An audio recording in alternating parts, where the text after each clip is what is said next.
Bonjour, batata ba maman, badeko banso ekolo Congo. C'est encore Claude Moutima et Monsieur Baliangando. Ndenge tobaka ke Baliangando bokili mobimba Baliangando c'est état d'esprit. Baliangando ezali représenté na Congo Flash pa ya Gazette Kinshasa. Aba site où tout est partagé Monsieur Baliangando to bosalité CNTV et pas ya innocent oza ko bolela mboka na biso to bosalité Congo na biso. Vous avez site na biso surtout de partager biso ba Baliangando to ba Baliangando. Tous awa makamuminga kolobela te toujours kolobela le 28 avril retour du président élu Martin Fayulu Madidi, président de la République démocratique du Congo, président élu avec légitimité à peuple congolais. Tous makamuminga ebele to kolobela lelo ina zukeli bino pasteur Joël Kondé. Ça fait un bout de temps pasteur Joël Kondé on a su comme ça Baliangando. On te le quitte que la bino tous makamuminga balé musa to to so na pasteur Joël Kondé. Bilan à Félix 15% pendant 3 mois. Bilan à la Mouka pendant 3 mois. Et puis retour du président de la République Martin Fayulu Madidi. Président élu avec 62%. Président légitimement. Peuple congolais va prendre. De la position de la diaspora. Parce que la diaspora va kolobani. Parce que va de la Mouka. Diaspora va kotater. Diaspora va sanganate. Pour la diaspora, qui bongaï à la diaspora, qui bondanse à la diaspora, top, qui mouende à la choco, à la diaspora, oh, baza pour passer au Québec, on a Félix 15% pour l'interne, personnel, et Bamsous Vatican comme de la République démocratique du Congo. Donc, la position de Papa Nabiso honoré Mwanda Zamboko Atumba. Merci à toi, Papa honoré Mwanda Zamboko Atumba. Ndenge ozongeli penda ozalaka toujours côté à peuple ndenge ozali côté à peuple au pesi ba position par rapport au président élu Martin Fayulu Madidi puis qui réunion à kafuka foza kuna na Belgique pour la lelo mais to ko sola pasteur Joël Kondé et puis ba affaire et ba passeport to ko lo ba petit pasteur Joël Kondé ko asa de passeport pour ba ngoto ba kumka bazong senga passeport bazong senga que passeport bazong senga que passeport to petit ba pasteur Joël Kondé pesa a passeport parce que le pays Kinshasa ba ngoto ba ko programme à Kinshasa les Moïse Tologue ça peut t'arrêter au côté de Nzambe pasteur Joël Kondé l'homme dédié pasteur Tangazo Costa vraiment ba ndimi ko bitaka déjà maboko faut mettre passeport on va mettre maboko de passeport non ça la solution par la grâce de Dieu. Merci à toi, pasteur Joël Kondé, pour ça. Pasteur Joël Kondé, même si vous avez des questions qui fâchent, sans tendance. Pasteur Joël Kondé, bonne santé. Non, santé, ça vient par la grâce de Dieu. Les gars, nous avons reçu une mission, on peut toujours continuer à aller beaucoup. Nous avons reçu beaucoup de pasteur Joël Kondé. Toujours, nous avons reçu la bilan à Félix 15% pendant 3 mois. Retour à président élu, Martin Fayulu Madidi, la carte RDC. Bon, premier point, il y a Félix. Tout le monde retour à président de la République. Non, mais Martin Fayulu, le 28 demain, je crois que le monde entier, au monde a déjà que non, comment le peuple congolais va à partir de l'aéroport, si la place va aussi la meeting à Sainte-Thérèse.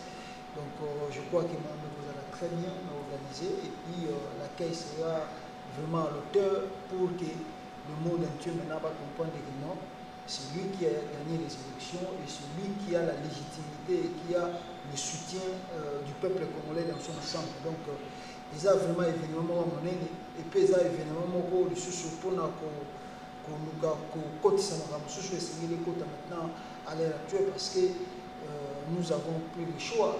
On a pris le choix est simple que non, il faut résister à ce que Kabila avait implanté au Congo. Donc, retour à les makasi des événements, il y a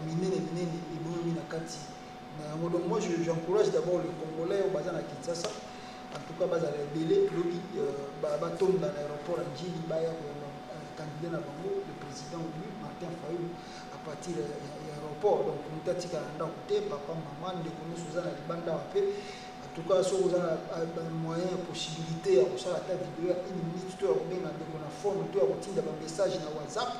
En tout cas, si vous avez na Congo, pas motivé, pas à l'aéroport parce que si vous avez rêvé, comme tu rêves qui peut, 18 ans, Kanamba a passé au pouvoir, rien n'a changé au Congo. Tu ne peux pas repasser 5 ans pour pouvoir, rien ne changera au Congo. Et nous avons préparé à la suite de compte, nous sommes Congolais, nous avons surpris. Alors que la suite de l'Bitotika, la Nenga au Kamamabo, tout le temps, non, et ça et l'autre côté, et ça et l'autre côté. À la fin de compte, on va se demander des questions dans les jours à venir. Donc, Batouba Zalé Belé, Martin Fayou, parce que Bamoni, Bilan et démarche tout à Salia, Libanda, comment Makamuto est positif. En États-Unis, par exemple, à Koutelina Batoba, au niveau, il y a des colos, il y a Makas. Je crois qu'il y a des secrets, dans les médias, mais là, rencontré une personnalité et administration américaine pour nous faire voir que non, le Congo va mal et si ça continue comme ça, on ne sait pas ce qui va arriver dans les jours à venir. Et puis, il y a l'Europe, tout ça, tout ça, alors, retour à Kinshasa, maintenant sur le Congolais, surtout de Kinshasa, vraiment d'affirmer que non, nous sommes derrière la Mouka et nous sommes derrière le Martin Fayulu, au Toponaki, qui a plus de 62%. Donc, il y a moi là toujours c'est la lobby totale. Évidemment, mais j'ai confiance aux Congolais et j'ai confiance dans Bato Baza pour motiver déjà à partir parce que dans Kinshasa, il y a des équipes qui travaillent, et Baza pour travailler déjà dans la CC pour basa la événement et ça a reçu total et je crois et j'ai la confiance que Dieu au hasard de l'écolo a ça la non Makambo et les très bien parce que le kabiliste Balinga qui batia piège et ils ont voulu mettre le piège à Komisa Kozomisa Kor ya Lutumba parce qu'ils avaient deux choix soit Kozomisa Kor ya Papa Tshisekedi 28 soit Kozomisa Kor ya Lutumba alors ils ont préféré de faire parce que c'est un monde encore plus fou et plus le retour de Martin Fayulu, ça risque de basculer les choses. Alors, opter Bachakor le tour de zone avant, le 28, mais plus la pression est m'attaque, plus aussi on va comprendre que non, ceux qui ont des événements au même jour, on risque de perdre. Alors voilà le pourquoi ils ont changé les calculs, repousser le tombe le 30. Et moi, je dis à Martin Fayulu, c'est bien comme ça de ne pas changer de date parce que bateau sur le changer la date pour dire qu'on va faire l'événement là va compliquer encore davantage. Il faut leur démontrer que non, le Congo n'appartient pas à un individu ou à un groupe de personnes. Va dire sur le Wapiwana, va avoir des décisions pour un beau candidat va en désordre. Donc c'est bien que Martin Fayulu a insisté. Le 28 nous serons à Kinshasa. Ceux qui vont le tomber le 28 c'est votre problème. Si vous avez Papa Tshisekedi dans le 28, c'est votre problème. Nous serons là et nous allons faire notre événement. Il ne faut pas oublier, nous avons déjà remarqué le piège que Kanambe, avec son complice Naye Chilombo, parce que c'est trois réunions successives pour bouleverser quand on retour à Martin Fayulu. Alors, le piège ne soit pas c'était que non, plutôt créer un message tribal pour que non, la Moukaza guerre tribale dans Congo. Donc vous allez remarquer que non, peut-être le junior lobby, il ne manquera pas les gens c'est faux parce que nous avons Jacques Ndala il y a plein de balouba bazanga la Mouka contrairement à la vidéo non la Mouka balingi un moulouba comme président c'est faux et archi faux parce que si la Mouka tout bazar presque bazar le lo bazo formé ba leader de la Mouka bango nous presque à part Jean-Pierre Bemba mais le reste là ba soutenir Papa Tshisekedi en 2011 et puis bazar balouba bazar na balouba ceux qui ezalaki ba soutenir qui balouba te ou bien balingi moulouba comme on a pouvoir comment ils ont soutenu Félix Tshisekedi comme premier ministre jusqu'à la fin, jusqu'en 2018, comment ils ont mis l'accent que Félix doit être le premier ministre. Félix a dit donc maintenant, aujourd'hui, Félix a triché, il a fait ce qu'il a fait là. Alors, Batalamouka va se motiver, va se la réunion, comme on les a réunion anti-Balouba. On est sur le monde où c'est que y a un tribal. Et puis, donc, ils sont talibans. Et puis, il faut comprendre que non, un véritable Moulouba, un Kino Moulouba, c'est un tribalité. Pour eux, il y a un Moulouba, il y a un Moulouba,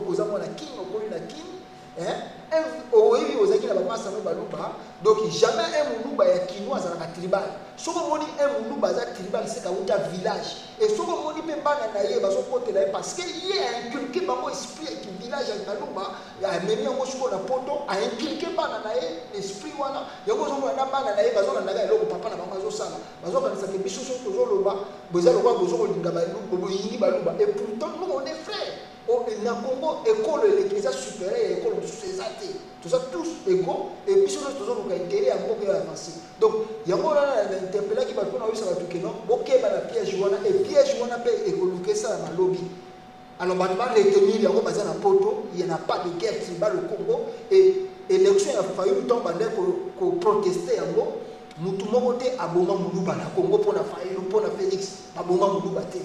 Pour revendiquer vérité des urnes. Je vais vous donner un exemple. Papa Tshisekedi, quand on a gagné l'élection en 2011, pourquoi papa dit que non, ou bien Papa Tshisekedi, les gens pour revendiquer.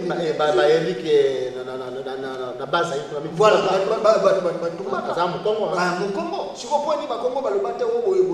Batu bakufa na élection Papa Tshisekedi en 2011 pourquoi parce que yima élection Papa Tshisekedi soko toke na élection ya Jean-Pierre Bemba batu bakufa pourquoi parce que yima élection ya Jean-Pierre Bemba soko tango kombi ya failli à gagner l'élection ba déclarer vérité des îles kana mena ministre ba bomi batu oh non bazo bomba baluba parce que balingi baluba te bazana pouvoir ça ce sont des gens qui interprètent mal la nation congolaise et surtout la politique au Rwandais ba yeko mimo na kata parce que c'est ça le souci des Rwandais. Diviser première année. Caméra banda qui a mon maman à Kapa. Caméra yedi que non.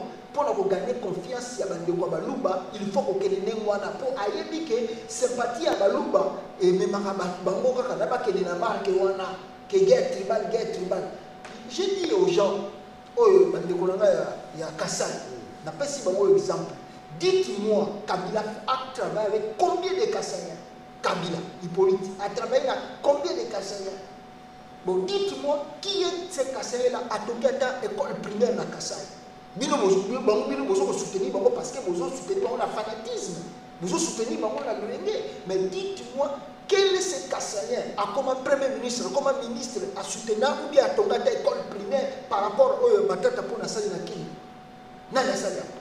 Bino Chibalaye a aussi sa mandat d'ailleurs, a préféré que vous bis en Afrique du Sud, a somminé Bandako, a tenu à Tchébandako en Angleterre, en France, a fallu sur le pouvoir, il est riche, il est bien.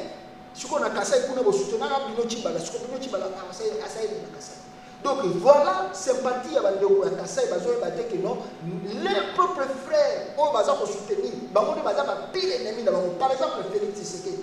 Félix Tshisekedi est l'ennemi des Kassaïens. Et Azali ennemi à Bakassin par rapport à quoi? Qui a tué Kamouinanza? C'est Évariste Bouchard. Qui a tué Kamouinanza? C'est le système Kabili. Mais il y a sali réunion là kabiliste ici Kamongo avant Nina Bango pourtant bazo ba les Kassai d'abord ba soutenir le président de la République. Na ba Évariste Bouchard na kat. Et tous les kabilistes wana bango basala ki Kamouinanza pas kufa. Félix Andini Bango. Bongo bateau bakimi na ngola plus de ceux qui combien de millions de personnes bakimi bakatisi ba frontière bakimi ce sont pas des gens oh bakufi na kasa ce sont pas des humains. Félix Sikoyo batouana moi tout justice pour la bango exactement pourquoi parce que tu le bakomi na pouvoir à aller protéger ma capitaliste. Alors qui est le véritable ennemi de Kassai? C'est leur propre frère Kassaïen parce que même moi je doute que non tu le bako c'est un vrai Kassaïen. Comment lui mais non, ça c'est 20% angolais, c'est 20%. Mais voilà, peut-être, parce que lui est un vrai Kassaïen. Non, il n'est pas vrai. Voilà, tout le banal par exemple. Mais Félix oublie que non, son ami à lui, il a considéré à tel directeur de cabinet, il a la femme de son frère Kassaïen. Amida. Il a la femme de son frère Kassaïen. Donc Félix Tshisekedi est l'ennemi même de Kassaïen, de Gilles Piana. Parce que nous, Congolais, avec notre esprit, je ne peux pas aimer, même histoire à Papa Sono qui a que non, femme, il y a Amina, il y a général Kouloufa, il y a général Kouloufa. Mais on a lobby que. Donc, en réalité, Félix est l'ennemi des Kassaïens. Il n'aime pas les Kassaïens. Parce que souvent, les Kassaïens, il ne peut pas même trahir son frère de Gilbert. Aujourd'hui, parce qu'il dit que caméra, moi c'est un de moi c'est un de ceux qui sont ma cassette, on a la peine pour la motivation. Mais ils ont aussi supporté, on dit mieux, quand il était les cabinets. Aux autres, on l'appelle moi si il dit que moi c'est un de cassette. Toi, tu crois que Jiba a le balai et les mais dans son cœur, tant que il est content. Parce que c'est un homme, bon, mais dans son cœur, il est content de voir sa femme avec un autre parce que vous avez la puissance, qui est la force, non, mais surtout, ne pas comprendre et c'est que non, nous Congolais, on n'a pas l'esprit tribal. On est ensemble, nous sommes ensemble, nous sommes de la Congo. Soki toza koloba lelo ke ndenge matin fa yoza koya bokota na loyenge te koloba ono baza anti baluba baza anti kasa non toza bomoko tozo mundela Congo tolingi Congo changer tolingi Congo ya avancer na modi awa pe tant matin fa yoza sali ba tourner na ye bande kwa kasai aye ba koti na ba réunion mais tala bisika Félix aza so o mona mungala za wana te o mona mungala na Washington to rozo na mukema pastor bona Washington ba toza ke bele ba bazala ki ba baluba et puis au moins école c'est une question parce que ceux qui par exemple netinga yelongilanga bo so aboninga na réunion même il a bisika Félix na sala ni meeting so aboninga na koti na limite ba opesa ngata 1 minute avant de la salle wana ba obengana na mais Martin Fayulu a autorisé tout le monde mais lui le président de la République mais c'est pas parce que on a cette tolérance et ça dit nous sommes comme ça on est congolais il n'y a pas de division alors qu'ici encore combien de fois combien de balou va assister dans l'année de battre ma question il y a Félix la petite sœur Félix bon qui va menacer nous qui va salir mais jusqu'au yo balia ngando jour sundenge yo sala ba vidéo kende ka na réunion il y a Félix a koya poto côté na kati soko on a résister 2 minutes soko obengalo te ba ko nga ba beta otaka pourquoi? Parce que bango ba tchango bako kota on esprit tribal bako lingate bako na keno mutu moko boye ko moko ba non nous on est congolais nous devons faire des choses tant que les congolais et tout tika makamba tribalisme on na mopandi po tout ça le système on a tout koli ensemble tout mundi ensemble ba politiciens on a lelo bozo ko ba on a soki à la muka ba soutenir Papa Tshisekedi na 2011 pour gagner l'élection et il a gagné aussi les élections Papa Tshisekedi a eu le pouvoir mais ba yesu ko soutenir Félix comme premier ministre. Donc, le logo, tu l'as passé, lui-même il va payer les prix au foot et l'amour. Et puis, tout ça, on se focus pour la réussite du Congo, pour les changements du Congo. Donc, Fayou, le 28 à Kinshasa, je crois que la carte est déjà pleine, donc nous allons bien. Et pour le soulèvement populaire, on peut pas ramener. On n'a pas le choix. On n'a pas le choix. On n'a pas le choix, mais si on l'a dit, tout le monde a d'abord, avant tout comme la fille, on a nommé dans le Parlement, on a dit qu'on a touché la Constitution. On sait que toucher la Constitution. On a dit qu'on a touché la Constitution. Mais tout le monde a dit qu'on a vu les talibans, on a tombé dans le choco. On a constitué là, qui est Félix 15% à toucher la Constitution. Pour nous, il y a avantage et des avantages. Non, des avantages, c'est ma casse parce que au moment où je vous parle, bateau basa na conscience, où ils ont travaillé, la minute où ils ont dit qu'il y a des gens qui ont PPP. C'est fini, l'INPS n'existe plus. Vous pouvez imaginer de son vivant, Papa Tshisekedi, à Mona, secrétaire général na réunion, ou bien la fête, il y a PPRD, il y a fait ceci, Papa Tshisekedi peut accepter ça. Le logo yo kabunda za na pena fier akepena akepe akeko vanda na ye na fête ya batu ya PPRD ya CCC. Oh non, nous sommes des partenaires et Kaboul encourage les gens de l'IDPS. Babek la batu ya PPRD a CCC maboko. Babek la maboko parce que nous sommes partenaires pour soutenir la vice-président de l'Assemblée nationale et ça grâce à FCC. Donc vous pouvez finir à bango le susciter. Vous pouvez imaginer Papa Tshisekedi d'accepter des choses de telles dire. Papa était oublié Papa était.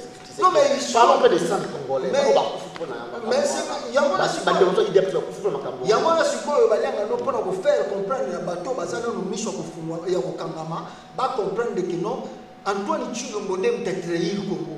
Antoine Tshilombo trahir Congo na yena ndenge na ye alingi na azana le koso mbongo azana ya alingi na le kunga mokili. Donc moi je dis que mais cet enfant est prêt même à sacrifier son père. Il a déjà sacrifié son père. Mais oui, mais parce que l'autopsie peut être l'autopsie. Il y a moi c'est une autopsie de Belgique, autopsie du matin. L'autopsie, on n'a pas vu l'autopsie. Il était envoûté. Non, il n'est même pas envoûté. Il s'est dit, il sait la cause, comment son père est décédé. Il est vraiment son père. Comment il est décédé. Il y a un moment qui est manœuvre. Oh, il y a ça. Alors, problème est que la femme là, idée. Pour nous relaxer, que non, nous sommes ici pour exécuter la mission de Joseph Kabila. Cette femme, après son élection, elle a attaqué Makaro Awa, pour effigie à Joseph Kabila. C'est-à-dire, elle est venue là pour faire la mission de Joseph Kabila. Elle n'est pas venue pour travailler pour Félix. Parce que pour eux, Félix ne représente absolument rien et ils n'ont même pas de respect vers lui étant que chef de l'État. Ils sont là pour exécuter la mission de Kabila. Or, la mission de Kabila, c'est quoi? C'est préparer l'élection de 2023. Donc, tant que Kabila ça va comprendre que non, pourquoi faire les élections coûteuses? Pourquoi aller dans des trucs là où on peut simplifier les choses? C'était dans son plan planifier l'élection de 2023, modifier la constitution maintenant. N'est-ce pas si tu le passer à mon Chadad, mon équipe Chadad, il est quitté, partir à Bango Félix, trois quarts il y a des institutions et ça n'a pas beaucoup. Alors maintenant, ils vont passer les choses comme de l'eau à boire. Constitution ne change jamais, et l'équipe na Sénat, et l'équipe l'Assemblée nationale sans faire, ça rien du tout. Donc en 2023, ce qui va Congolais va télémiter les lots. Vous voyez que nous passons dans la manière d'élection parlementaire. Vous allez voir que non, ce n'est plus vous allez partir dans le urnes élire un président, mais ce serait que le député va élire président. Alors regardez tous ces députés-là qui sont des voleurs. Oh, combien on nommer? Si on lui promet un jeep, si on lui donne 50 000 $, si on lui donne 100 000 $, parce qu'on a une preuve, dans l'élection du gouverneur et même ces députés-là, il y a province qui ont 50 000 $, 50 000 $, 100 000 $, mais ils ont 100 000 $ pour le montant comme gouverneur. On dit que aussi, quand on a proposé, il y a 500 000 $, puis après, si on a 500 000 $, 500 000 $, parce que ça ne coûte rien. Il peut leur donner 500 000 $, 500 000 $ à chacun. Ils ne vont pas élire Kabila à son président. Et puis, il ne va pas simplement rentrer président. Vous allez voir que même 5 ans, un mandat est long comme même 7 ans. Et à part 7 ans, le mandat sera maintenant illimité. Pour le moment, il y a un président à Congo, Roi. Donc, dans la commission, c'est Antoine Tshilombo, Wakanambe. Merci Antoine Tshilombo, Wakanambe. Alors, ça m'a pasteur Joël Kondé. Bilan ya Félix Tshilombo Wakanambe ayaki les États-Unis, bayambaki les États-Unis, tout le monde a passé pelé à pompe, bayambi président de la République, tout, mais les mêmes États-Unis, les mêmes ambassadeurs, où il y a comme chauffeur à l'objet qui a investi mon côté américain à beaucoup de la République démocratique. Ils ont un papier génique, ils ont les chiens encore la caravane, parce que bien couteau de tranchant. C'est pour ça Félix Wakanambe. Non, la vérité c'est simple, c'est que les Américains d'abord Tshilombo ayaki kosala pe tisiko azosala na ye eza tourisme. Donc c'est-à-dire so otali façon Félix azosala makambo na ye, tu sens vraiment que moto aza na notion ya politique te quoi na kati na ye. Donc c'est-à-dire vous sentez en lui le vide est là, vide moko ezali wana ezosenga ba remplacer ou be batondisa eloko moko po ayeba makambo aza kosala. De son départ, de le début, il y a un gouvernement et il y a déjà un problème, et un problème européen, ils ont continuer. Dites-moi d'abord au Congo, avant que nous avons voyagé à l'étranger, comme nous sommes les dites-moi, Félix Antoine Tshilombo, de son bilan de 3 mois au Congo, qu'est-ce qu'il a réalisé? Qu'est-ce qu'il a réalisé? Quelle est la route que Félix a construite? De combien de kilomètres? Félix Atongi, parce que lui-même il a donné le 100 jours, de mon programme. Donc, prenez ces 100 jours-là, il y a le dépôt à Kokisi 100 jours. Prenez les 100 jours-là de son programme. Makambo ya le baki ezali na papier babimisa kiwana. Allez maintenant sur le terrain, vérifiez cela. Vous allez voir la catastrophe. L'argent qu'il a sorti dans les caisses de l'État et Mbongo et Sali Misala et Koukanité. Donc, Mbongo, donc ils ont volé à Koyiba ya Kosakanate. Ces gens-là, Yibi Mbongo ya Congo, Bimisi Mbongo, millions de dollars. Entre-temps, côté Bazosana, Makamuso et Zanamantina. Au moment où je vous parle, même le carburant, ils ont toujours combattu dans Congo. Les taux d'échange, ils ont toujours basculé dans Congo. Au moment où je vous parle, le prix, n'est-ce pas, il y a vie à Congolais, Nakata Congo, ils ont toujours commenté, ils ont compris. Babylone, ils ont qui t'a prêté. Alors que lui, il a promis dans 100 jours qu'il a tout d'aller alimentaire et qu'il t'a pris. Rien ne change, il Et rien ne bouge. Donc, Chilombo, d'abord, on a 3 mois, c'est négatif. Et les deux, ils ont une continuité, un système, il y a Kabila, où ils vont continuer. Parce que je n'ai jamais vu au monde un président élu a continuera après 3 mois de son gouvernement travailler toujours avec le ministre de Kabila. Cela veut dire que quelque chose ne va pas. Donc, Moutouana, Azali, il y a une ville et Azali, la ville. Et bah, de son vivant, élu étant que président, bon, on n'a pas Tshisekedi a aligné ma ministre comme ma ministre, elle appelle ça une injection. Non. Et puis, bah, tout ce qu'on a relevé. Beaucoup de travaux là que vous voyez, ce sont des travaux que Kabila a laissés. Kabila a laissé plein de chantiers. Et ça a qui en cours d'exécution. Et M. Vander Koussala, peut-être après quelques jours, va inaugurer. Et c'est ce que Félix a trouvé, c'est ce que Félix a inauguré. Oh, il y a ça, c'est du n'importe quoi. Prends l'exemple, il y a Pongo, il y a qui a inauguré dans Kisanga. C'est du n'importe quoi. Comment un président de la République a la jet privé, Kinshasa, ne soit Kisanga pour un pont de 30 mètres et de 15 mètres. Vous pouvez, oh non, comment on va exister 18 ans, Kabila, ça de l'autre côté. Mais Kabila a inauguré beaucoup de choses. Oh, il faut le comparer même à Pont en Athènes. Si Kabila peut-être a une idée de l'autre côté, mais Félix peut-être a une idée parce qu'on a appris que c'est pour la coopération avec le Rwanda. Pour Félix, ma voyage dit dans ce salon, ils ont voyage de pour que lui, il a un deal avec Paul Kagame. Et je le dis et je répète ça aux Congolais. Félix a signé le deal avec Paul Kagame. Pour preuve, il a dit dans les Ezali, Rwanda Airways est quitté la Kinshasa. Parce que le Rwanda avec Kagame s'oppose à une élection. Et une délégation qui est au Rwanda, tant qu'il y a finaliser le deal Rwanda. Si je suis président, je vais autoriser Rwanda Airways et Kinshasa. Si je suis président, il y aura peut-être des ventes de minerais. Oh, il y aura aucun de Rwanda. Bon, Félix, c'est la continuité de Kabila. Et c'est plus pur même que Kabila. Maintenant, au moment où je vous parle, la compagnie du Congo continue à problème. Or, tant que Rwanda Airways est comme une concurrence, le marché de Congo Airways est qui et si vous avez un bateau qui est complet, pour Rwanda Airways, et de deux aussi, on ne sait pas parce que la manière dont FPR, il y a Abandara Bitumba, renverser Abialima na Rwanda, il y a transport, quand moi les transports aïe besoin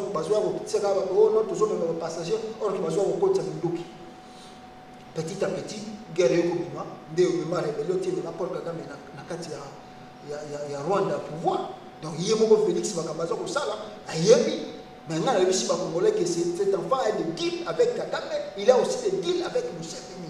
Bon, c'est la Mikolekoya, et comme tu m'as malé, or, on a dit à Rwanda Airways, et ça, il y a plus pire encore, il y a Pochilombo, Azan a planté, Azan a peine de s'arrêter.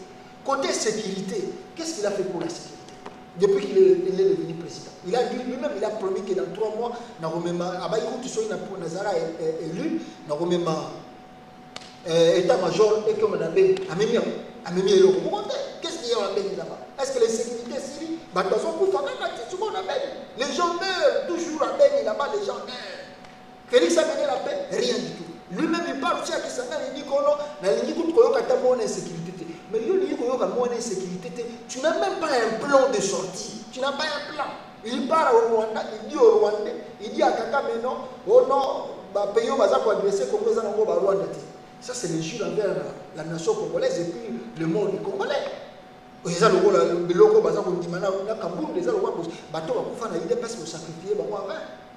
ceux qui le Congo connaissent le problème, c'est à cause du Rwanda. Comment le président lui, président nommé pas ça. Président nommé plutôt. Aujourd'hui, il y a Rwanda, aujourd'hui, le Rwanda, oh, Chilo, mais le là, si tu as dit que moi, je suis plus pire que papa, donc, bon, moi, je suis même des délicats avant la campagne, ça qui n'est pas Museveni. La campagne, c'est Museveni. Bah, dis-le, bah, il y a Museveni, il y a bien. Du coup, il y a un moment, il y a un drapeau, il y a ici, Congolais, que Chilombo est plus pire que Kabila. Beaucoup de monde m'a dit ça. Pour moi, on a pris à tout pour les honneurs du monde. On a pris à tout. Donc, beaucoup de monde m'a dit que na Congo, na régime, donc, Bila na Kata Congo, c'est négatif. Et c'est totalement négatif. Il n'a rien fait. Il n'a rien changé. Il n'a rien. Attendez combien d'hôpitaux? Alors, pas qu'on tombe l'hôpital dans 100 jours. Attendez combien d'hôpitaux? Attendez combien d'intérêts? Et là, on dit changer. Puis, il y a vie qui a changé. Après, c'est combien d'emplois? Dans les Congolais, dans 100 jours. Après, c'est combien d'emplois? Donc, Mawatro, ils ont dans 4 qui sont dans Congo, son bilan est négatif parce que toujours sentir une continuité à Kabila. Ils en ont en marche. Et puis, de deux, c'est que les Congolais sont notés aussi dans le bande awa, avec le tourisme. Puis, à ce qu'on continue à tourisme, dans le bon l'État, à Tsaliangwa, à Kérota, à Motomoni, qui est aussi à Catch, à Martin Luther King, au Kanga, à photo, au salon de tourisme, au Kenya, à parc, à Washington, à Tia, il y a même des bosses, il y a White House, peut-être, le bilan est catastrophique, il n'a rien fait du bon, et si, à donc, ce que moi je vais dire aux Congolais, et c'est ce que noter, comme a dit l'ambassadeur américain, aucun investisseur ne peut venir au Congo à l'heure actuelle. La façon dont on va nommer,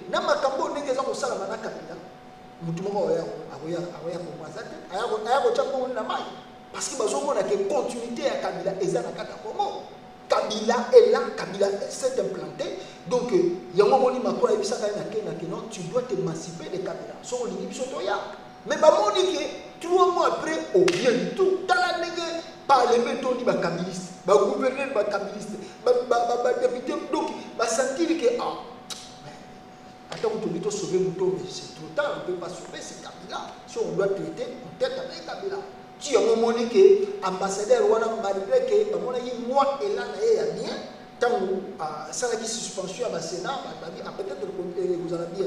Peut-être qu'on déboulonné. Peut-être qu'on déboulonné dans le bâtiment. Mais vous avez remarqué que le gouverneur, surtout le petit ambassadeur, on a mis candidat, et ça élection à Jean-Marc candidat. Donc, à mon avis, il donne les rapports ici, donc c'est tant mieux, on ne peut pas espérer à ce monsieur ici. Donc on ne peut pas espérer, Félix n'a même pas de crédibilité et n'a même pas de considération envers le monde occidental. Voilà le pourquoi aujourd'hui on nous apprend qu'il a délégué aussi un kabiliste licence chez Okitundu en Russie pour qu'il ne Russie pas qu'il ne sous-Turquie dans Mikolo et Zakola. Pour y voyage avion et ça le rôle là. Il a habité le roi pour tout le monde va dire que l'autre a rêvé. Donc il a effectué combien de voyages? Même il a maîtrise. Donc, dites-moi, un chef de l'État nouvellement élu, il a effectué combien de voyages à l'intérieur du pays et à l'extérieur du pays? Juste dans 3 mois. Bonsoir aussi. Et on a fait le calcul, le budget, où il y a présidence, les locaux, tout ça, et Mathieu déjà, plus de 120% de dépenses. Bon, je suis comme il avant que ça 6 mois. Mais tu va faire, avant ça, la bombe atomique, il a parlé présidentiel, voilà. Donc, mondial. Non, on parlait de Nations Unies. Voilà, la cité Union africaine. Donc, le bilan de Chilombo est catastrophique et négatif. Il n'a rien fait à l'extérieur et aucun investisseur ne viendra au Congo pour Tchamon, qui a Chilombo, ceux qui ont dit les lots va se tourner vers la Russie parce que on dit que les Européens vont bafouer. Donc, ceux qui ont dit Chilombo, ceux qui ont dit Russie, avec les Chine, c'est-à-dire qu'ils se sentent maintenant coincés. Il se sent coincé, à chaque minute, les Américains, les Européens, les parce que alors, si nous basons sur un choix, il y a un délégué chez Okitundu na Russie, la Chine, la coopération, il y a un continuer. Merci, Pasteur Jorokonde, toujours que nous sommes allés en Ando, nous sommes amis. Pasteur Jorokonde, tout de suite, nous avons parlé que Papa d'Abisso Honoré Rwanda a rejoint Martin Fayulu, le président élu pour ne pas dire le peuple congolais, Papa Honoré Rwanda. Discours oui, c'est encourageant. Le Papa Honoré Rwanda. C'est-à-dire, au moment où nous sommes, ce n'est plus le temps de chercher à se diviser. Au contraire, il faut s'unir. Parce que,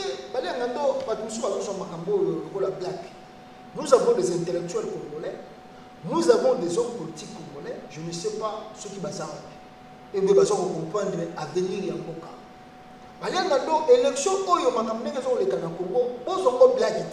et ça je le répète à la diaspora, bonsoir makambo yo Chilombo na Kabila baza ko sala blague. Au moment où je vous parle, Kabila a eu Congo en otage. Le Congo est en otage dans il y a Kabila. Parce que c'est lui maintenant qui décide qui peut être qui au Congo. Qui sera qui au Congo. Donc il n'y a pas de Kabila. Donc il y a qui t'a Congo, Kabila va faire son autorisation. Il y a comme ministre, Kabila va faire son autorisation. Il y a comme président de l'Assemblée nationale, c'est où est la démocratie maintenant au Congo. Donc, ils sont dans les FCC, et comme un système, il y a parti État, parti unique. Il y a beaucoup de gens qui sont impairs. Mais sous forme, il y a parti belé, mais nous sommes regroupés dans la FCC. Pour ce qu'on a la FCC, on a comme président, on a comme ministre, on a comme président de l'Assemblée nationale, on a comme gouverneur. Donc, Congo est commis en otage. Tout ce monde là quitté. Le Congo est en otage. Moi, je me pose des questions. Où sont les intellectuels congolais? Comment nous pouvons laisser le Congo être confisqué dans la famille à Hippolyte Kanabe, un homme venu d'ailleurs, à 1997 ans, Kabila dans 97 ans, il ne connaissait même pas le Congo. Aïeba qui doit venir à Congo, Aïeba qui venir au Congo, ça l'a gâté. Et le logo qui est lié, à comment les héros dans le Congo, a décidé d'en venir là-bas. A décidé d'en venir à Mboka. Non, mais non, c'est trop, c'est trop. Le Congo n'appartient pas à la famille Yahya Kabila. Donc maintenant, c'est à nous de s'élever et de stopper cet élan. Surtout comme la famille Kabila, nous devons s'élever, même la diaspora, même la Katia Congo, stopper ce que Kabila fait là, avec Chiobo. Voilà, Nani. Vieux honoré, accompagne de Bablowana, alors dit un mot clair que non, il est derrière Martin Fayulu. Parce que Balingi Bassa, l'équipe ensemble, nous sommes tous Congolais. Donc, tous on est là, et là, il faut que Bengana Batouana, Bayaki na Congo, occuper Congo.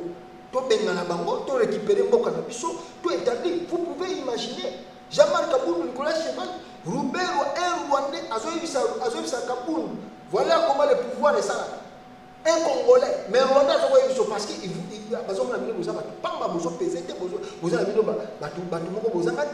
vous parlez trop, mais vous êtes de l'autre côté. Les politiciens, surtout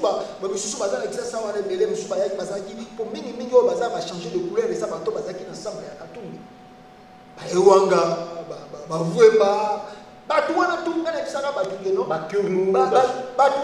Ce sont des voleurs. Il y a des gens crédibles. La crédibilité politique qui n'a pas la notion de la politique exacte. Oh, même Dokolo. Dokolo lui-même, je ne sais pas, même parce qu'il était en Angola, même s'il était à côté de son beau-père, un grand politicien président, je ne sais pas son notion politique. Bon, la façon dont je vois les choses, même les intellectuels congolais, je doute fort. Quoi. Oh non, Félix avance bien, bon, on n'est pas besoin qu'il est bon. Mais si on a besoin qu'il est bien, bon, qu'il y a un Congo qui travaille. Tout à la vie, non. Tout ce monde-là, qui est ensemble à Katumbi, ce sont des voleurs. Et puis, ils sont au pas ça date pas aujourd'hui. Que non, Katumbi doit s'émanciper de tous ces partis politiques-là. Parce que il y a qui pour les intérêts, il y a qui pour l'idéologie, il y a qui pour la balanda, oh, il y a ça pour me souci. Rien. Il y a qui pour avantage. Et ils étaient trop sûrs que non, c'est Katumbi. Alors, comme président, il y a un monde qui a confiance. L'autre va dire que c'est même s'il a volé, mais comme il est le président, même si Katumbi était Fayulu, Batouana, il va faire presque la même chose. Parce que ce sont comme ça des politiciens congolais. Basé dans la maturité, basé dans la notion, il y a patriotisme. Alors, viens on aurait pu se mettre les maboko. Tout c'est là. Suite nango, mais ils ont déjà un message à Makassi. Ils ont un message à Makassi. Parce que là où les Kabila sont, ils ont déjà. Ils ont déjà parce que ils disent que non, ils ont changé. Donc, diaspora, ils ont changé. Donc, ils ont force à Makassi. Oh, Martin Fayulu qui soutient, nous encourageons cela. Et tous ceux qui ont des doutes dans la diaspora comprennent que non, tous les gens même les diaspora, non,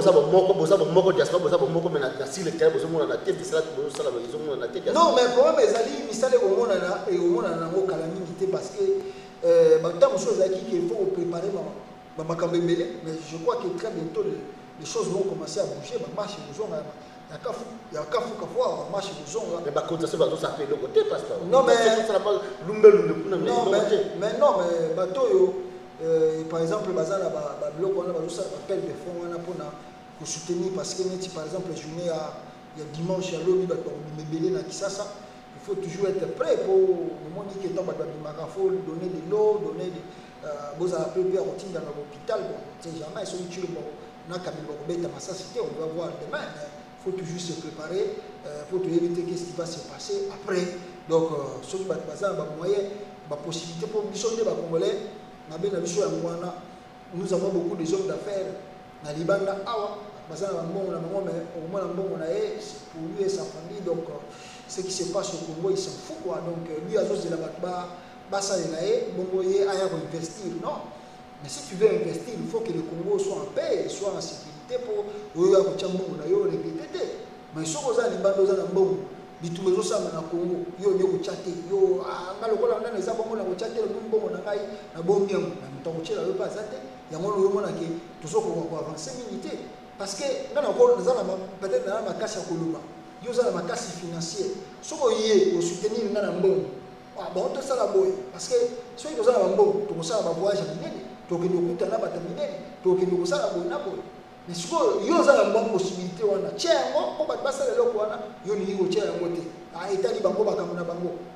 Maintenant, comment on va avancer? Parce que tout aux parce qu'il y avait aussi des hommes d'affaires, même si ils soutenaient. Alors, nous appelons encore les Congolais, dans le bon sens, et puis dans le libéralisme, et puis dans d'un côté financier aussi parce que sans bon, il faut toujours soutenir surtout et puis encourager les gens à faire de vidéos même il y a 1 minute, 2 minutes il y a ça va que les Congo vont mal Chilombo a changé vie à Congolais il faut tout tel ma mission to bengana régime oyo ye Chilombo aza ko bomba parce que lui il n'est qu'une étiquette un simple citoyen il n'a même pas le pouvoir. Il y a une preuve Kanambe, l'espace à 3 mois, a coûté plus de 3 fois dans la cité Union africaine. C'est pour vous montrer que non, Kabila Gazoua Kopé, sa injonction tous les jours, ce qui va se passer, ce qui va se faire. Et au moment où je vous parle, Kabila Bandé, vous avez parlé, maintenant ils sont prêts à tout. Donc, si on reçoit un métier, papa, soit tu vas bombarder, soit tu vas mettre un coup d'état, soit tu vas téléméler à partir de l'Assemblée nationale pour destituer. Donc, il n'a plus le choix si ce n'est de respecter la volonté des Kanami. Le Premier ministre, il faut cash, c'est la surprise. Comment président comment président cabinet au moment de campagne Chadari la candidat. Bon, c'est la surprise de la Premier ministre de Boé qui est candidat. Que Janine Mabunda a président qui a même la surprise au Premier ministre Kabila Osalino. Pour Kabila planté partout, il y a suivi pour éviter Namina ko escroquer. Éviter na Kindu batata pour ko escroquer. On dit Janine Mabunda à l'action déjà qui a loyal fidèle à Kabila l'action macaron. Donc Kabila ko tchabu n'importe qui té muto ya za ko tia ayebi ke muto ko trahir ngaité. Donc si muto ko le premier ministre Kabila ayebi ke muto ko trahir ngaité à faveur de Félix.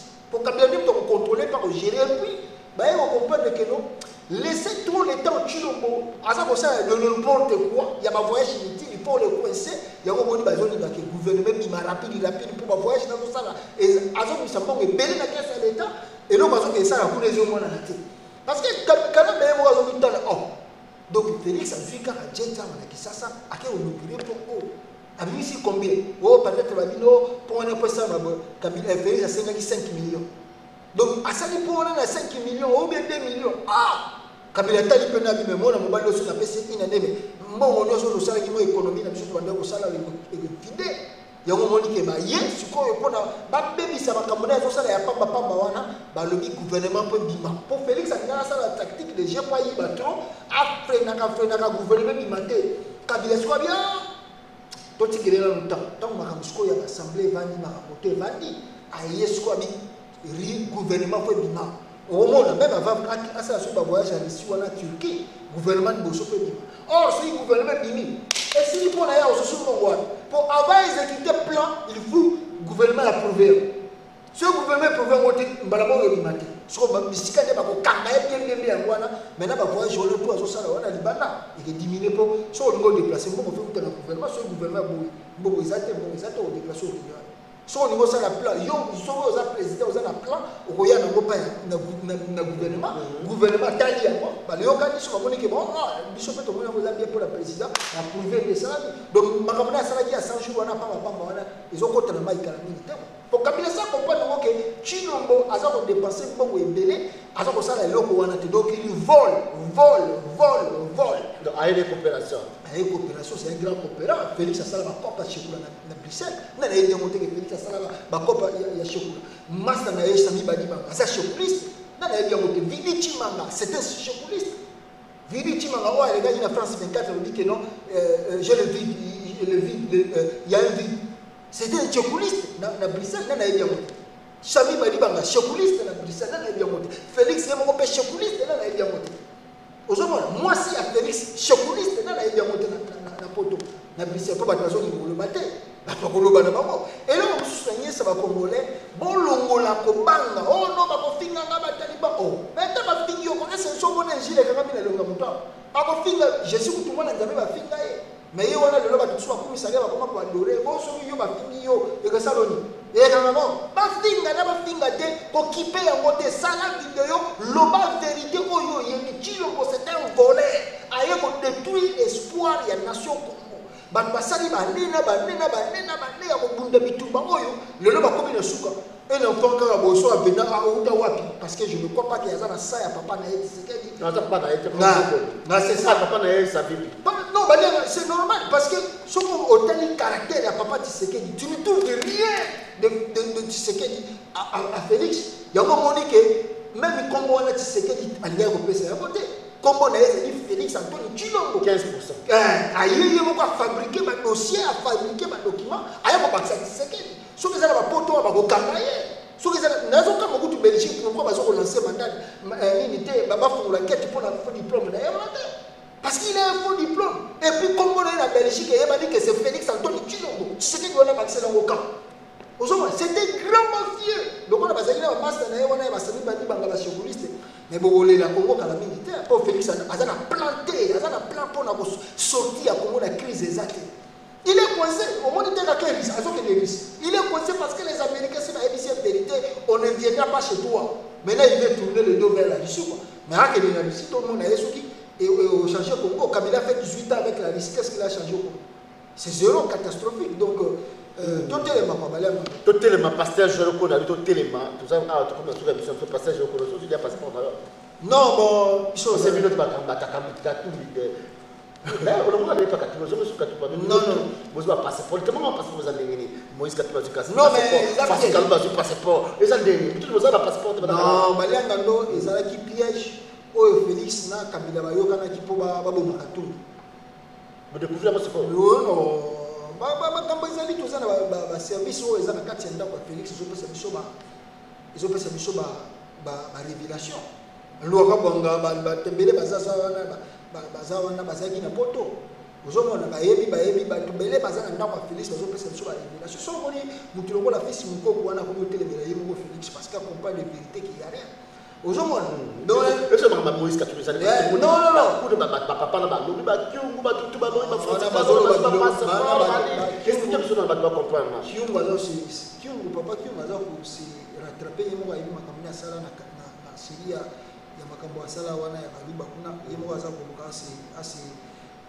racheté na ndenge na yebo na c'est son problème alors mais problème ezali que bango balinga batila Katumbi piège azoma na Congo pour ba mande ba manga tumba mwangi quoi pour Katumbi soit à l'air à qui ça dans l'air actuel il sera sacrifié pour Félix a sacrifié Félix a sacrifié Katumbi soit à l'air à quitter Congo parce que Félix est devenu président Félix a sacrifié Katumbi parce qu'il a dit que bango ba yeba ça qui calcule ba dit que peut-être azo kopesa mingi na ou bien financièrement peut-être Katumbi azo kopesa pour babi ke biloko wana Félix akomeka ngo ba bemba te pour babi ke même baza catégorique akolinga ba bêtise na sosala te donc yango moni ba point faible d'abord on est Moïse ba to ke pas Moïse pour ba meki boso ba lokoli ba dossier na ye après on ba pesi passeport to annuler ba dossier bon ba la biso bisikani ni jugement ko ça na une colonie même on a des choses à vérité même Katumbi ayeba ina ite même ba Olivier ba tout bazalaki na clan ya Katumbi ba yeba kite ba kwatika ba ono dossier Katumbi il a bisikani jugement ça la ni yeba kite mais pourquoi ba se plaindre non, on s'est fait la zate. Non, nous félicitons parce que tout le monde dit que va interférer dans ma justice. Mais justice est salamité. Nous avons dit jugement salamité. Donc, on a dit que ça a tout. On a dit que ça a public. Dernièrement, on va dire que ça a tout. Mais ça a public. Bon, ce qu'on a ça a hernie dans nos journées. Donc, il m'a dit que on a dit bon, le monde a pour piéger quand tout les hommes qui ça pour te bombarder tout le monde tout le monde pour Katumbi faut y avoir Kabila ça rancuné. Kabila sa aza rankiné soka ndenge Katumbi makambutu asali na libanda awa amwaka collaborer kina soka collaborer kina na Kabila te Katumbi ra to Congo bon na film ko parce que batuko bazoba usaba entourage Katumbi anodo bataba mi wana ba déclarer ba usala na c'est tout ça Kolanda deli neti mutu ko deli c'est ça Kolanda mutu ko Kalombo mutu ko Jacques Mbemba mutu ko famille yongo ba ngona tout bazan nana biso ke biso nous autres déjà ba révélation batebele bazaki na prison bakala bazaki ba posanté bazaki ba gens secrets à Kabila bazaki na prison et ils étudiaient les moyens comment faire pour na baye ba planifier la mukaza ko préparer debi ba ko opposer bazaki militaire na Congo opposer na Moi mais na buto ko bina ake ozone chèque pas na ce sont pas des gens nga biso otala bango boye plus ton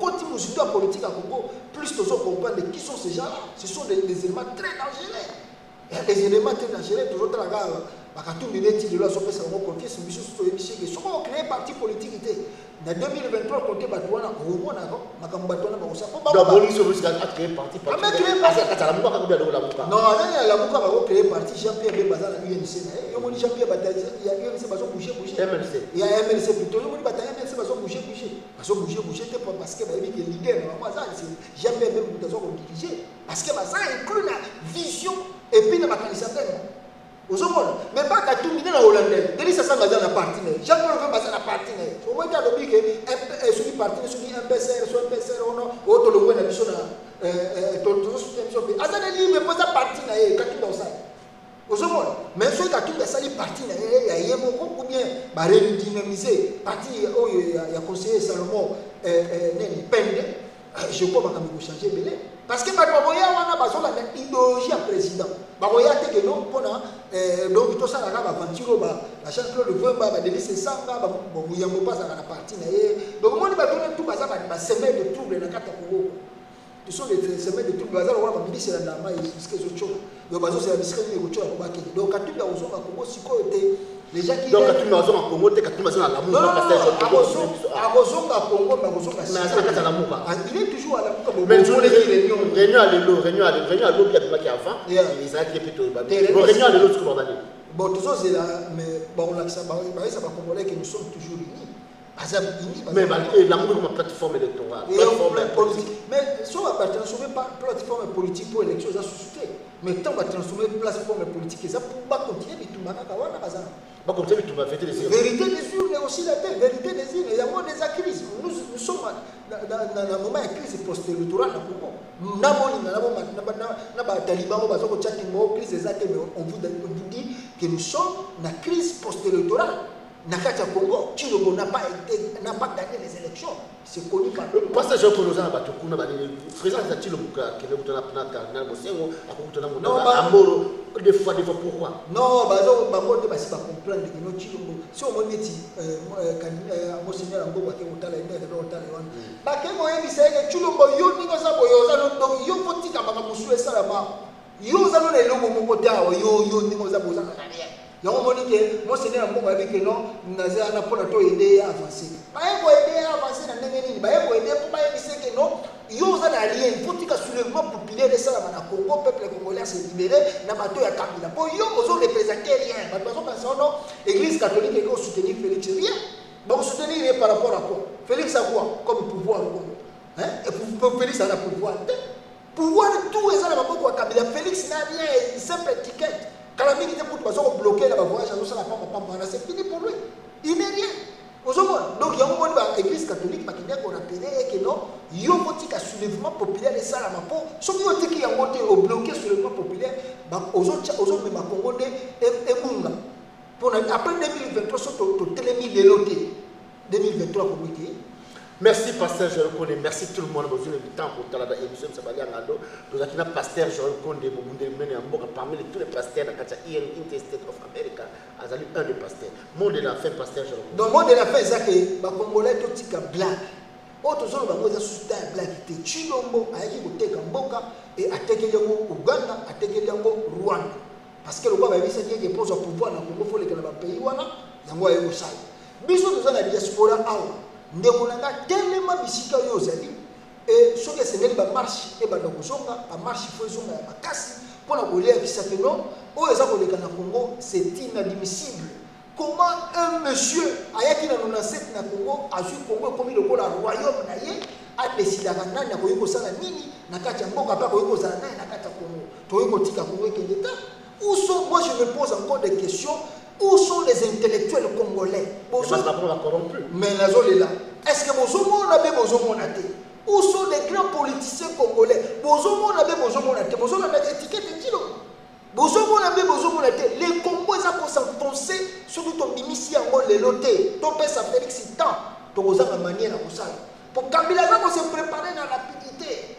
Je n'ai jamais vu un président élu. Un président qui a mis le pouvoir à la les 3 fois. Même quand on a payé, on a des applis développés, et ça l'a raté. Mais comment tu l'as fait? On peut ça que l'injection de chaque fois. C'est pour vous dire que non, tout le monde est Congo là.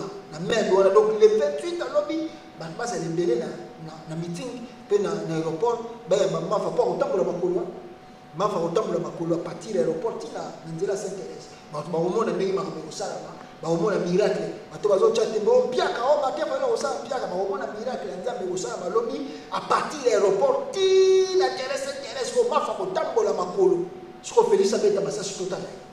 merci Pasteur Joël Kondé, merci tout le monde, merci Tanti Biana Vivord, merci pour la Marie pour partager M. Banyanga, ils allaient représenter la Congo Flash, dans John Image TV.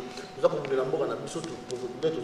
président de la République, Martin Fayulu, à cause de la lobby de la République démocratique du Congo, marche qui a Kafu Kafu, Bataka Bama, Bananyo, surtout à Kinshasa, la République démocratique de Mobimba. Nous avons une bande pour attaquer l'institution, surtout. Il y a une politique qui a attaqué la commune, le gouvernorat, la place, le cortège, molotov, c'est obligatoire. Nous avons bien la nature, c'est la geste.